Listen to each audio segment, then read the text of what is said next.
Hello everyone, मैं सौरभ दिल्लीवार आप सबका स्वागत करता हूं हमारे यूट्यूब चैनल पर, जहां हम लोग भारत का इतिहास पढ़ रहे हैं। ठीक है, और भारत के इतिहास में अभी पढ़ रहे थे अपन क्या, आधुनिक भारत का इतिहास, जिसमें स्टार्ट किए थे अपन गांधीवादी युग के बारे में। ठीक है, क्या स्टार्ट किए थे, गांधीवादी युग और गांधी जी के आरंभिक आंदोलनों के बारे में हम पढ़ते थे। सबसे पहले देखा गया गांधी जी के बारे में इंट्रोडक्शन देखा कि कहाँ कहाँ पढ़ने गए थे, कब जन्म हुआ था, कहाँ पढ़ने गए थे और कब भारत को वापस लौट के आया। ठीक है, उनके राजनीतिक गुरु कौन है थे और उन्होंने कौन कौन से आश्रम की स्थापना की, ये सब बारे में जो बेसिक डिटेल है उनका वो देख चुके हैं। उसके बाद उनके आरंभिक आंदोलनों की ओर डील किए थे, जहां पर चंपारण आंदोलन और अहमदाबाद मिल मजदूर आंदोलन तक अपन समाप्त कर चुके हैं। अब उसके बाद का टॉपिक है वो आज स्टार्ट करने वाले हैं। क्या, खेड़ा आंदोलन। कौन सा है, खेड़ा आंदोलन। अगला आंदोलन कौन सा है, खेड़ा आंदोलन, जो हुआ है कब, मार्च 1918 में। कब हुआ है, मार्च 1918 में।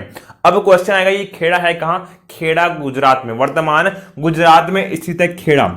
अब देखते हैं इस आंदोलन के बारे में कि ये आंदोलन हुआ क्या था, गांधी जी वहां पर कब गए और इस आंदोलन का रिजल्ट क्या हुआ, इसके बारे में अपन देखने वाले। ध्यान देना, खेड़ा कहां है, गुजरात में। खेड़ा कहां है, वर्तमान गुजरात में। वहां पर उस समय किसानों की फसल नष्ट हो चुकी है, पूरी तरीके से नष्ट हो चुकी है। मतलब क्या है, किसानों के पास अब कोई भी पैदावार नहीं हुई है, उनके पास खाने के भी लाले पड़े हुए हैं। जब पैदावार ही नहीं हुई है तब क्या उनके पास खाने को भी अन्न नहीं है। और इस समय भी अंग्रेज सरकार ने लगान में किसी भी तरह की कटौती नहीं की है, फसल पूरा नष्ट हो गया है। लेकिन ये जानते हुए भी ब्रिटिश सरकार ने लगान वसूलना जारी रखा है, इसमें कोई भी कमी नहीं की है। ठीक है, तब जो वहां के स्थानीय किसान है उन्होंने रिक्वेस्ट की अंग्रेज प्रशासन से कि आप प्लीज लगान मत लीजिए, इस बार लगान मत लीजिए, क्योंकि हमारा फसल क्या हो गया है, नष्ट हो गया है। लेकिन इनकी बातों को इग्नोर करते हुए अंग्रेज सरकार ने लगान वसूलना जारी रखा है। लगान माफ करने से उन्होंने मना कर दिया। तब जो स्थानीय किसान है वो क्या कर रहे हैं, प्रदर्शन कर रहे हैं और उन्होंने इनवाइट किया है गांधी जी को। किसको इनवाइट किया है, गांधी जी को इनवाइट किया कि आप आइए और खेड़ा में अंग्रेजी प्रशासन के विरुद्ध आंदोलन आरंभ कीजिए। जब गांधी जी को यह बात पता चलेगी तब वह विट्ठल भाई पटेल जी के साथ, किनके साथ में, विट्ठल भाई पटेल जी के साथ में खेड़ा की ओर कूच करेंगे। खेड़ा जाएंगे कौन, गांधी जी। एक क्वेश्चन आएगा, ये विट्ठल भाई Patel servants of India society के मेंबर हैं। कौन है ये, सर्वेंट्स ऑफ इंडिया सोसाइटी के मेंबर है कौन, विट्ठल भाई पटेल। अब फिर से क्वेश्चन रिपीट करता हूं मैं कि सर्वेंट्स ऑफ इंडियन सोसाइटी की स्थापना किसने की थी, गोपाल कृष्ण गोखले जी ने की थी, जो गांधी जी के क्या थे, राजनीतिक गुरु थे। उनका ही संगठन क्या है, सर्वेंट्स ऑफ इंडियन सोसाइटी। और उसके मेंबर कौन थे, ये विट्ठल भाई पटेल जी थे, जिनके साथ गांधी जी कहां गए हैं, खेड़ा की ओर गए। कहां गए हैं, खेड़ा की ओर गए हैं। जब खेड़ा पहुंचे हैं तब वहां पे कुछ स्थानीय युवा नेता भी हैं जो इस आंदोलन में बढ़ चढ़कर हिस्सा ले रहे हैं। कौन कौन है वो, वल्लभ भाई पटेल जी। कौन है, वल्लभ भाई पटेल जी। और उनके साथ कौन है, इंदुलाल जी। कौन है, इंदुलाल जी और वल्लभ भाई पटेल जी स्थानीय नेता हैं गुजरात के, जो वहां पर इस आंदोलन की अगुवाई कर रहे हैं। अब उनको साथ मिलने इनका गांधी जी जैसे राष्ट्रीय नेता का साथ है, इन दोनों युवा नेताओं को मिल गया है। ठीक है, इसीलिए जब गांधी जी आएंगे तब ये आंदोलन क्या हो गया है, देशव्यापी हो गया है और ब्रिटिश प्रशासन को झुकना पड़ा है, गांधी जी के आगे झुकना पड़ा है। अंततः ब्रिटिश शासन के द्वारा एक घोषणा की गई है। क्या घोषणा की गई है कि जो भी किसान सक्षम है, अर्थात जिनकी फसल अच्छी हुई है, केवल और केवल वही टैक्स देगा, बाकी सबका जो लगान है वो क्या माफ किया, बाकी सबका लगान क्या किया है, माफ किया गया है। एक बार फिर से अंग्रेजी प्रशासन को झुकना पड़ा है गांधी जी के सामने। ठीक है, चंपारण देख लिया हमने देखा है अहमदाबाद मिल मजदूर आंदोलन, और देखना है क्या, खेड़ा। इन तीनों जगहों पर अंग्रेजों को झुकना पड़ा है गांधी जी के आगे। क्लियर है, खत्म होता है क्या, खेड़ा आंदोलन अब आपका समाप्त होता है। ठीक है, अब इसी समय 1901 साल बाद, मतलब अभी क्या हुआ है, ये हुआ है मार्च 1918 में। अब एक साल बाद यानी कि 1919 में अभी क्या हो रहा था, पूरे देश में क्रांतिकारी गतिविधियां क्या है, बहुत ज्यादा बढ़ चुकी है। पूरे भारत में जो युवा वर्ग है वो क्रांतिकारियों से अपने आप को रिलेट कर पा रहे हैं और पूरे देश में क्रांतिकारी घटनाएं जो है अपने चरम पर है। मतलब जो भारत का युवा है अब हिंसा के माध्यम से आजादी प्राप्त करना चाह रहा है, क्योंकि जो अनुनय विनय रिक्वेस्ट वाला प्रोसेस है उससे बहुत टाइम लग रहा है और ब्रिटिश सरकार जो है उनकी बातों पर ध्यान न देते हुए उनका दमन ही कर रही है। इसीलिए जो भारत का युवा है अब क्रांतिकारी गतिविधियों के माध्यम से, हिंसा के माध्यम से, शस्त्रों के माध्यम से इन अंग्रेजों को जवाब देना चाहता है। इसीलिए उसने क्रांतिकारी बनने का राह स्वीकार किया। ठीक है, अब इस क्रांतिकारी आंदोलनों से ब्रिटिश सरकार के अभी बैकफुट में है। तब इन क्रांतिकारियों पर लगाम लगाने के लिए उन्होंने एक कमेटी बनाई है। भारत में क्रांतिकारी आंदोलनों को रोकने के लिए ब्रिटिश सरकार ने एक कमेटी बनाई है और उस कमेटी के अध्यक्ष कौन है? Sydney Rowlatt. कौन है? सिडनी रॉलेट उस कमेटी के अध्यक्ष थे जो बनाई गई थी भारत में क्रांतिकारी आंदोलन को रोकने के लिए। कब बनाई गई थी कमेटी? 1917 में। कब बनाई गई? 1917 में यह कमेटी बनाई गई थी जिसका एम क्या है? भारत में क्रांतिकारी गतिविधियों को रोकने के लिए कुछ ऐसा कानून का प्रावधान आपको करना है और यह कानून का प्रारूप कैसा हो उसके लिए बनाया है क्या? सिडनी रॉलेट की अध्यक्षता में एक कमेटी बनाई गई है। ठीक है, अब इस कमेटी ने 1918 में अपनी रिपोर्ट प्रस्तुत की और उसमें 2 विधेयकों का उल्लेख है। इस रिपोर्ट में 2 विधेयकों का उल्लेख था जिसे 18 मार्च 1919 को पारित कर दिया गया है। जिसे 18 मार्च 1919 को पारित कर दिया गया है, जो क्या कहलाया है? रॉलेट एक्ट कहलाया। क्या कहलाया है? वो रॉलेट एक्ट कहलाया है, क्योंकि इस कमेटी बनी है उसके अध्यक्ष कौन थे? सिडनी रॉलेट थे, इसीलिए उनके नाम पर ही ये कानून क्या कहलाया है? ये कानून कहलाया है रॉलेट एक्ट कहलाया। क्या कहलाया है? रॉलेट एक्ट कहलाया है, जो कि 1919 में पारित हुआ था। अब देखते हैं ये एक्ट या फिर कानून क्या है। ये एक्ट या फिर कानून क्या है? ध्यान देना, इसमें मजिस्ट्रेट को यह अधिकार दिया गया। इस रॉलेट एक्ट के अनुसार मजिस्ट्रेट को यह अधिकार दिया गया है कि वह केवल संदेह के आधार पर, केवल और केवल संदेह के आधार पर किसी भी व्यक्ति को अनिश्चितकालीन समय तक गिरफ्तार कर सकता है। ठीक है, इस एक्ट के द्वारा, इस रॉलेट एक्ट के द्वारा किसी भी मजिस्ट्रेट, जो भारतीय मजिस्ट्रेट है, भारतीय नहीं बोलना चाहिए, भारत में जो मजिस्ट्रेट है उनको अधिकार दिया गया है क्या? कि किसी भी व्यक्ति को संदेह के आधार पर आप अनिश्चितकालीन समय तक गिरफ्तार कर सकते हैं। मतलब क्या है? जो क्रांतिकारी हैं, जो भारत के युवा वर्ग हैं, उसको बिना किसी जुर्म के ही ये अंग्रेज जेल में डाल देंगे। ऐसा ये कानून का प्रावधान है कि केवल संदेह के आधार पर किसी भी व्यक्ति को, इनके खिलाफ सबूत है भी नहीं, उनको भी ये जेल में डाल सकते हैं। इस एक्ट में ऐसे प्रावधान किए गए थे केवल और केवल संदेह के आधार पर। इसी कारण इस रॉलेट एक्ट का पूरे देश भर में अच्छा खासा विरोध हुआ है। इस रॉलेट एक्ट का पूरे देश भर में विरोध हुआ है, क्योंकि यह भारतीयों की जो आजादी है उसका उल्लंघन करता है। कौन? रॉलेट एक्ट करता है। इसी कारण जहां जहां भी क्रांतिकारी समूह, युवा वर्ग सामने है, वहां पूरे देश भर में इस रॉलेट एक्ट का बहुत ज्यादा विरोध हुआ है। इस एक्ट का बहुत ज्यादा विरोध हुआ है और इस रॉलेट एक्ट को भारतीयों ने अलग अलग नाम से कुछ संज्ञा दी है, उनके बारे में क्वेश्चन पूछता है। ठीक है, कुछ संज्ञा इस रॉलेट एक्ट को दी गई है, देखते हैं उसके बारे में। कई लोगों ने बोला क्या? बिना वकील, बिना दलील और बिना अपील का कानून। क्या बोला है? बिना वकील, बिना दलील और बिना अपील का कानून। बिना वकील का मतलब क्या है? आप इसके खिलाफ किसी भी कोर्ट में सुनवाई नहीं कर सकते, क्योंकि आपने जुर्म किया ही नहीं। ये मजिस्ट्रेट को भी पता है, ये आपको भी पता है कि आपने कोई जुर्म किया ही नहीं है। केवल और केवल संदेह के आधार, मतलब वकील का रोल यहाँ पे खत्म हो जाएगा। दलील मतलब आप दलील दे नहीं सकते, क्योंकि संदेह है, मजिस्ट्रेट को संदेह है, तो आप अपने तरफ से डिफेंस में कोई भी दलील दे ही नहीं सकते, क्योंकि उसको संदेह है ना भाई, इस कारण आपको गिरफ्तार कर दिया। ठीक है, ये गलत कानून है। और अपील तो आप कर नहीं सकते, अपील तो आप करने का अधिकार ही नहीं है। ठीक है, क्योंकि संदेह है। ठीक है, अगला नाम इस रॉलेट एक्ट को दिया गया क्या? काला कानून। क्या बोला गया है? काला कानून, क्योंकि इसके भारतीयों की निजता का, उनकी आजादी का उल्लंघन हो रहा है, इसीलिए क्या बोला गया है? काला कानून कहा गया है इस रॉलेट एक्ट को। काला कानून बोला गया किसको? इस रॉलेट एक्ट को। और अंग्रेजों ने इसे नाम दिया क्या? आतंकवादी अपराध अधिनियम। क्या बोला है अंग्रेजों ने? आतंकवादी अपराध अधिनियम।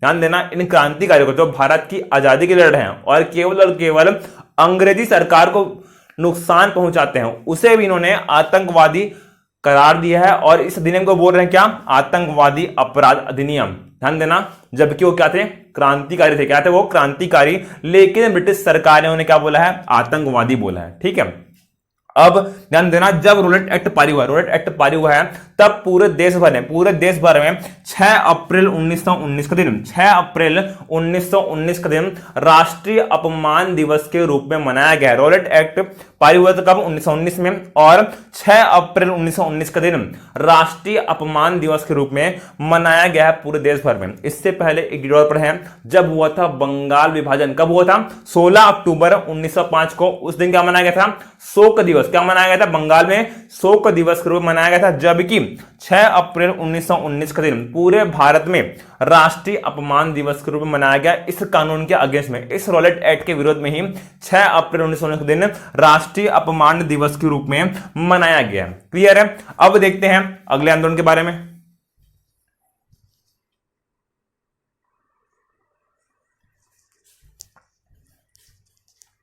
देखते हैं अब जलियांवाला बाग हत्याकांड के बारे में। ठीक है, आप सबने ये घटना के बारे में सुन रखा है, सब इनके बारे में जानते हैं। जानने का प्रयास करते हैं कि प्री के दृष्टिकोण से या मेंस के दृष्टिकोण से कौन कौन सा पॉइंट महत्वपूर्ण है और किस चीज को अपने आंसर में इंक्लूड करने से हमें अच्छे मार्क्स मिलने की संभावना है। ठीक है, टॉपिक क्या है अगला, जलियांवाला बाग हत्याकांड कब हुआ है, 13 अप्रैल 1919 को। कब हुआ है, 13 अप्रैल 1919 को। क्या, जलियांवाला बाग हत्याकांड। हमने अभी देखा है क्या, रॉलेट एक्ट आया। क्या है, रॉलेट एक्ट आया था जिसका विरोध पूरे देश भर में हो रहा है। पूरा विरोध कहां हो रहा है, पूरे देश भर में हो रहा है। और जब देश भर में इसका उग्र विरोध हो रहा है तब जो ब्रिटिश सरकार है क्या इस आंदोलन को या इस विद्रोह को कुचलने के लिए बर्बरतापूर्ण कार्यवाही करेगी और भारतीय नेताओं को गिरफ्तार करेगी। भारतीय नेताओं को गिरफ्तार करेगी।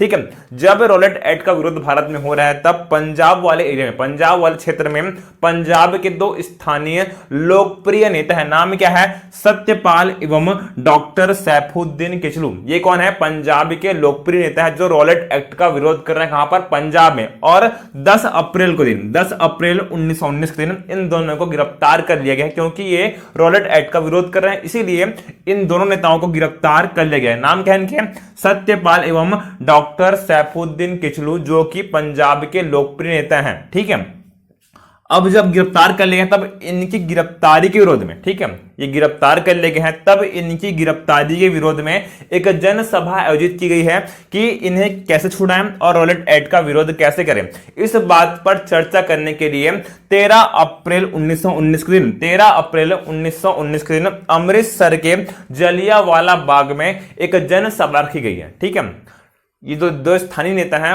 उनकी गिरफ्तारी क्यों हुई है, उन्हें आजाद कैसे कराएं, इस बारे में मंथन करने के लिए, उनकी गिरफ्तारी में विरोध प्रदर्शन करने के लिए जनसभा रखी गई है। कहां, पंजाब के अमृतसर के जलियांवाला बाग में। कब, 13 अप्रैल 1919 को। अब जो सभा है शांतिपूर्ण तरीके से चल रही थी, तभी वहां पर कौन आ गया है, एक ब्रिटिश जनरल आ गया है। नाम क्या है उसका, जनरल आर डायर। नाम क्या है, जनरल आर डायर। पूरा नाम क्या है, जनरल रॉगिनॉल्ड डायर। नाम क्या है, जनरल रॉगिनॉल्ड डायर। शॉर्ट में बोलते हैं क्या, जनरल आर डायर। ये वहां पर आ गए हैं और इन्होंने अंधाधुंध फायरिंग का आदेश दिया है। जब जनरल आर डायर आया तब उसने जनसभा पर, जहां बच्चे हैं, महिलाएं हैं, बूढ़े हैं, युवा वर्ग भी है, लेकिन उन्होंने बिना कुछ सोचे समझे अपनी जो आर्मी है, अपने जो पुलिस है, उन्हें अंधाधुंध फायरिंग का आदेश दिया है और किसी भी भारतीय को संभालने का मौका नहीं मिला। किसी भी भारतीय को संभालने का मौका नहीं मिला है क्योंकि सभी रास्ते पर खड़े हो गए। कौन है, ये अंग्रेज खड़े हो गए हैं और इन्होंने चारों ओर से अंधाधुंध फायरिंग स्टार्ट कर दी है और इन भारतीय बच्चों को, महिलाओं को, युवा वर्ग को, बूढ़ों को बचने का कोई भी अवसर नहीं मिला है, बचने का कोई भी अवसर नहीं मिला है। और इस हत्याकांड में या इस नरसंहार में बोलना चाहिए करीब करीब 1500 लोगों की जान चली गई है एवं अनेक घायल हो गए, अनेक घायल हो गए हैं। ठीक है, बहुत ही निर्लज्ज और बहुत ही घटिया क्या था ये इंसिडेंट था जो जनरल आर डायर के द्वारा अंजाम दिया गया था। ठीक है, भारतीयों को दबाने के लिए उन्होंने डायरेक्ट क्या कर दिया, इनकी हत्या कर दी, खुलेआम हत्या कर दिया, बिना किसी जरूरत के इन्होंने ऐसा कदम उठाया है। ठीक है, ऐसा कोई भी परिस्थिति नहीं था या आंदोलन ऐसा उग्र नहीं था, ये जो जनसभा है इतनी उग्र नहीं थी कि वहां पर गोली चलाई जाए। ठीक है, लेकिन इन्होंने बिना किसी सोच समझ के ही इन पर गोली चलाने का आदेश दिया है और इस घटना में अनेक भारतीय लोगों की क्या हो गई है, मृत्यु हो गई है एवं बहुत सारे लोग क्या हो गए हैं, घायल हो गए, बहुत सारे लोग घायल हो गए हैं इस जलियांवाले बाग हत्याकांड में। समझ में आए ये जो घटना है जलियांवाला बाग हत्याकांड का, क्लियर है। जनरल आर डायर वहां पर आया सभा में और उसने अंधाधुंध फायरिंग का आदेश दिया जिसमें अन्य लोगों की मृत्यु हो गई। इसी को हम लोग क्या बोले हैं, जलियांवाला बाग हत्याकांड बोले हैं। जैसे ही इस बात की खबर पूरे देश में फैली, पूरे देश में अब क्या हो रहा है, उग्र आंदोलन हो रहा है। क्या हो रहा है, उग्र आंदोलन। एक तो पहले लोग क्या गुस्से हैं इसलिए रॉलेट एक्ट के विरोध में, और उसी बीच में क्या हो गया है, ये जलियांवाला हत्याकांड हो गया। अब पूरे देश में क्या है, अत्यंत रोष है। ठीक है, जो गांधी जी की आइडियोलॉजी है अब उसके विरोध में कई लोग उठने वाले हैं। ठीक है, गांधी जी एक बहुत बड़ा नाम है, ठीक है। आप और हम कोई नहीं होते उनके बारे में आवाज उठाने वाले, लेकिन इस समय जो इंसिडेंट हो रहे थे, ठीक है, तो इसी कारण जो गांधी जी की विचारधारा अहिंसा वाला, उस पर कई लोग अब सवाल उठा रहे हैं, इस पर कई लोग सवाल उठा रहे हैं। अब देखने वाले हैं अपन, इसके बाद देखेंगे मतलब क्रांतिकारी आंदोलनों का द्वितीय चरण भी देखेंगे। साथ ही साथ हम देखेंगे कि कांग्रेस से हटके भी एक अलग पार्टी बनेगी, उस वो भी डिटेल में आएगा, ठीक है। क्या हो रहा है अभी, क्योंकि भारतीय अनुनय विनय कर रहे हैं, रिक्वेस्ट कर रहे हैं, अहिंसा का मार्ग अपना रहे हैं, तो जो अंग्रेज हैं वो बर्बर कार्यवाही कर रहे हैं। इसीलिए अब जो क्रांतिकारी, उनका मानना क्या है कि अच्छा कर रहे, गोली मार रहे हैं, ठीक है, जो अंग्रेजों को गोली मार रहा है वही रास्ता ही सही है। ये जो है लोग हैं, अंग्रेज हैं, उन लोग प्रेम की भाषा समझ नहीं रहे, ठीक है। जब आंदोलन शांतिप्रिय हुआ था तब गोली चलाने की आवश्यकता नहीं थी। इन्होंने निर्दोष करीब 1500 भारतीयों की हत्या कर दी, जिसमें बच्चे और बूढ़े महिलाएं भी शामिल थी, ठीक है। जब यह हत्याकांड हो गया, पूरे देश भर में इसका विरोध हो रहा है, तब कुछ लोगों ने उपाधियों का और जॉब का त्याग किया विरोध दर्शाने के लिए, ठीक है। अंग्रेजी प्रशासन के अगेंस्ट में अपना विरोध दर्शाने के लिए कुछ लोगों ने उपाधियों का और कुछ लोगों ने अपनी नौकरियों का त्याग किया है। इसमें से जो नाम महत्वपूर्ण है, दो है, ठीक है, वो पूछ चुका है एग्जाम में। पहला कौन सा है, रविंद्रनाथ टैगोर जी। पहला, रविंद्रनाथ टैगोर जी ने इस हत्याकांड के विरोध में नाइटहुड की उपाधि का त्याग किया है, ठीक है। आप लोगों को याद रखना है, रविंद्रनाथ टैगोर जी ने इस जलियांवाला बाग हत्याकांड के विरोध में अपनी नाइटहुड की उपाधि का त्याग किया था। दूसरा नाम किनका है, शंकर राय जी का। नाम किनका है, शंकर राय का जी, ठीक है। शंकर राय जी ये कौन थे, वायसराय की कार्यकारिणी परिषद के मेंबर थे। जो शंकर राय जी हैं वायसराय की कार्यकारिणी परिषद के मेंबर थे, और उन्होंने भी इस घटना के विरोध में अपने पद से इस्तीफा दिया। कि कौन है, शंकर राय जी। कौन है, शंकर राय जी हैं, जिन्होंने वायसराय की कार्यकारिणी परिषद से इस्तीफा दिया है। अब जब विरोध बढ़ रहा है, तब ब्रिटिश शासन ने, ठीक है, भारतीयों को समझाने के लिए, या बोलना चाहिए गुमराह करने के लिए, एक कमेटी बनाई है। इस हत्याकांड की जांच के लिए एक कमेटी बनाई है। कौन सी कमेटी, हंटर कमेटी। नाम, कमेटी का नाम क्या है, हंटर कमेटी बनाई है, ताकि इस हत्याकांड की जांच की जा सके। लेकिन भारतीय क्या है, इससे असंतुष्ट है, इस कमेटी से असंतुष्ट है, क्योंकि इस कमेटी में केवल 3 भारतीयों को मौका मिला, केवल 3 भारतीयों को मौका मिला। वो भारतीय कौन थे, जगत नारायण। कौन है, जगत नारायण जी, सुल्तान अहमद जी और चीमन लाल सीतलवाड़ा जी। कौन कौन है, जगत नारायण जी, सुल्तान अहमद जी और चीमन लाल सीतलवाड़ा। ये 3 भारतीय हैं जिन्हें इस हंटर कमेटी का मेंबर बनाया गया है। और कांग्रेस इससे संतुष्ट नहीं है, कांग्रेस इससे संतुष्ट नहीं थे। इसीलिए उन्होंने पैरेलल में अपनी एक तहकीकात कमेटी घोषित किया, क्योंकि जो कांग्रेस है इस हंटर कमेटी से संतुष्ट नहीं है। इसी कारण उन्होंने पैरेलली एक और कमेटी की स्थापना की है। इसको हम लोग बोलते हैं क्या, तहकीकात कमेटी। क्या बोलेंगे, तहकीकात कमेटी। उसके बारे में पढ़ेंगे। अभी क्या पढ़े हम, हंटर कमेटी। अब हंटर कमेटी इस हत्याकांड की जांच करेगी, बयान लेगी जनरल आर्डर की, आपने ऐसा क्यों किया, और उस जो बयान है उसको जांचने के पश्चात उन्होंने अपनी रिपोर्ट प्रस्तुत की है। हंटर आयोग ने, हंटर कमेटी ने अपनी रिपोर्ट प्रस्तुत की है, और उस रिपोर्ट में बोला गया है क्या, उस रिपोर्ट में बोला गया कि उस समय जनसभा यानी भीड़ को नियंत्रित करने के लिए गोली चलाना आवश्यक था, ठीक है। इतनी शर्मनाक बात है कि कमेटी का कह रही क्या, कि उस समय भीड़ को नियंत्रित करने के लिए गोली चलाना आवश्यक था। लेकिन फिर भी जनरल आर डायर ने अपने कर्तव्यों को गलत समझा। जनरल आर डायर ने अपने कर्तव्यों को गलत समझा और आवश्यकता से अधिक बल का प्रयोग किया। लेकिन फिर भी जनरल आर डायर ने ईमानदारी पूर्वक अपना कार्य किया है। ऐसा कह रही कौन, ये हंटर कमेटी कह रही है। ऐसा कह रही कौन, ये हंटर कमेटी, कि उस भीड़ को नियंत्रित करने के लिए, ध्यान देना, भीड़ तो शांतिपूर्ण तरीके से अपने विचार रख रही थी। वहां पर आप आए हो और आपने अंधाधुंध फायरिंग का आदेश दिया है। भीड़ तो शांत बैठी थी, अब मंथन चल रहा, वहां केवल मंथन चल रहा था, वहां पर आप आए हो और नियंत्रण करने का प्रयास भी आपने किया। डायरेक्ट गोली मारा है, डायरेक्ट आपने गोली मारने का आदेश दिया है। और कमेटी कह रही है कि भीड़ को नियंत्रित करने के लिए गोली चलाना आवश्यक था। लेकिन जनरल आर डायर ने अपने कर्तव्य को गलत समझा और आवश्यकता से अधिक बल का प्रयोग किया। लेकिन फिर भी उसने ईमानदारी पूर्वक अपना कार्य किया। मतलब सीधे सीधे बोलना चाहिए, जनरल आर डायर को बचाने का प्रयास किसने, इस हंटर आयोग ने जनरल आर डायर को बचाने का प्रयास किया है, ठीक है। अब लेकिन भारत में क्या हो रहा है, विरोध हो रहा है। भारत में इस बात का और इस कमेटी का विरोध हो रहा है। तो इसीलिए भारतीयों को केवल दिखाने के लिए जनरल डायर को बर्खास्त किया गया, जनरल आर डायर को बर्खास्त कर दिया। लेकिन बर्खास्त करने के बाद भी ब्रिटिश सरकार का उनमें क्या है, उनके लिए रिस्पेक्ट है, जनरल आर डायर के लिए रिस्पेक्ट है। इसीलिए ब्रिटेन की संसद में हाउस ऑफ कॉमन्स में जनरल आर डायर की प्रशंसा हुई है। ठीक है, उनके इस कृत्य के लिए ब्रिटेन हाउस ऑफ कॉमन्स में जनरल आर डायर की प्रशंसा हुई है। साथ ही साथ उन्हें स्वॉर्ड ऑफ ऑनर का सम्मान दिया गया, स्वॉर्ड ऑफ ऑनर का सम्मान जनरल आर डायर को दिया गया। ध्यान देना, केवल और केवल भारतीयों को दिखाने के लिए कि ये गलत है, चलो हम लोग कार्यवाही कर रहे हैं, इसीलिए जनरल आर डायर को बर्खास्त किया, केवल बर्खास्त किया था भारत से। लेकिन ब्रिटेन के हाउस ऑफ कॉमन्स में इनकी प्रशंसा हुई है, साथ ही साथ उन्हें स्वॉर्ड ऑफ ऑनर का सम्मान भी दिया गया।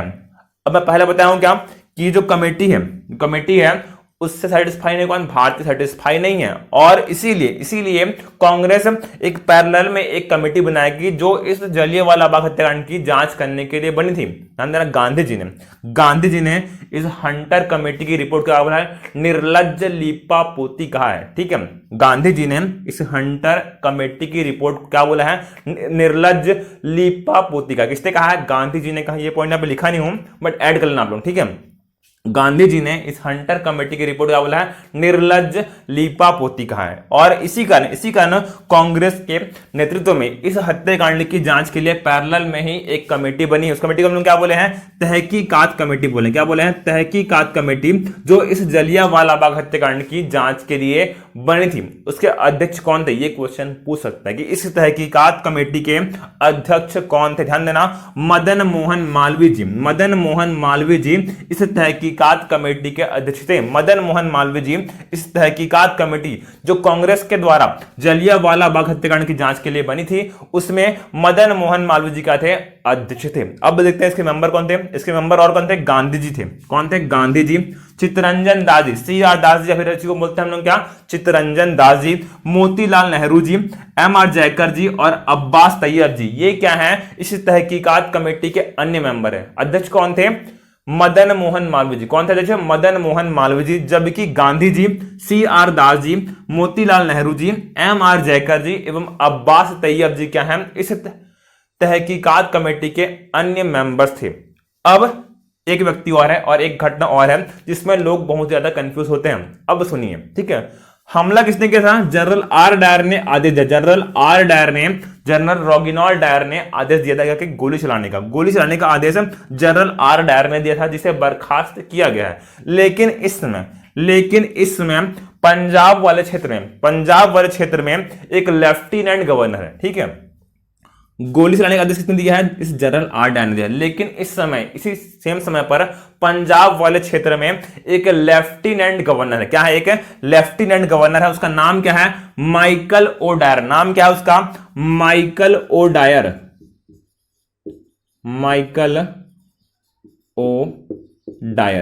ठीक है, जो गोली चलाने का आदेश दिया उसका नाम क्या है, जनरल आर डायर, जबकि लेफ्टिनेंट गवर्नर का नाम क्या है, माइकल ओ डायर। ये जब जलियांवाला बाग हत्याकांड हुआ है, इस समय पंजाब के लेफ्टिनेंट गवर्नर थे। इसी कारण कहीं ना कहीं भारतीयों को लगता है यार कहीं ना कहीं इस मामले में इनकी क्या है, संलिप्ति है। मतलब ये भी कहीं ना कहीं से रिलेट करते हैं इस हत्याकांड में। मतलब हो सकता है कि प्लानिंग में भी कहीं ना कहीं इनका भी हाथ है, माइकल ओ डायर का भी हाथ रहा हो। इसीलिए बाद में एक व्यक्ति है, नाम क्या है, उधम सिंह। नाम क्या है, उधम सिंह जी एक व्यक्ति है जो बाद में ब्रिटेन में जाकर इसकी हत्या करेंगे। ब्रिटेन में जाकर इस माइकल ओ डायर की हत्या की है उधम सिंह ने की है। कब, 1940 में, 1940 में क्या किया है, उधम सिंह जी ने इस माइकल ओ डायर की हत्या की है, जो इस घटना के समय क्या था, पंजाब का लेफ्टिनेंट गवर्नर था। ध्यान देना, ये माइकल ओ डायर अलग है और जनरल आर डायर अलग है।